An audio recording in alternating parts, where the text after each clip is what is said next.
রূপা তার বন্ধুর সাথে দেখা করার নাম দিয়ে বাহিরে চলে যায়। তার পিছু পিছু সোনাও গিয়ে দেখে জয়ী আরিয়ানের সাথে দেখা করছে এবং আরিয়ানকে বলছে আমাকে একটু হেল্পও করবে, আমাকে এক জায়গায় নিয়ে যাবে, আমি যদি 15 মিনিটে না বের হয় তাহলে তুই পুলিশকে ফোন করবি।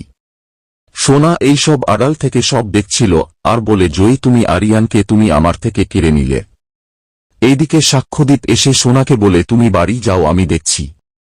অন্যদিকে দীপার হালকা জ্ঞান ফিরে আসলে দীপা রূপা রূপা বলে চিৎকার করে। এদিকে জয়ী আর আরিয়ান বাড়িটির সামনে আসলে আরিয়ান বলে কে আছে ওখানে, আমিও যাই তোর সঙ্গে। জয়ী বলে পুরনো হিসাব তুই বুঝবি না, কিন্তু আমি যেটা বলেছি তোকে সেটা মাথায় রাখবি, এই বলে জয়ী ভিতরে ঢুকে যায়। আরিয়ান বলে জয়ী এমন কথা বলে গেল কেন, তাহলে কি ওর লাইফ রিস্ক আছে সেখানে, তাহলে তো আমাকে এভাবে দাঁড়িয়ে থাকা চলবে না, এই বলে আরিয়ানও বাড়িটির ভিতরে ঢুকে পড়ে।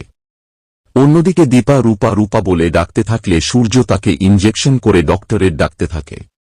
এদিকে সীমা এসে বলে কি হয়েছে, দীপার শরীরটা কি আবার খারাপ হলো? একটু আগেই তো ভালো রেসপন্স করছিল, সাক্ষ্যটাও বাহিরে বেরিয়ে গেল, এখন আপনি একা একা কি করবেন?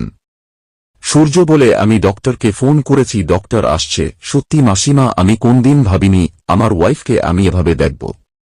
অন্যদিকে জয়ী মিসকার বাড়িতে ঢুকে মিসকা সেন মিসকাত সেন বলে ডাকতে থাকে আর বলে তুমি আমার মাকে আঘাত করেছ, আমি তোমাকে ছাড়ব না।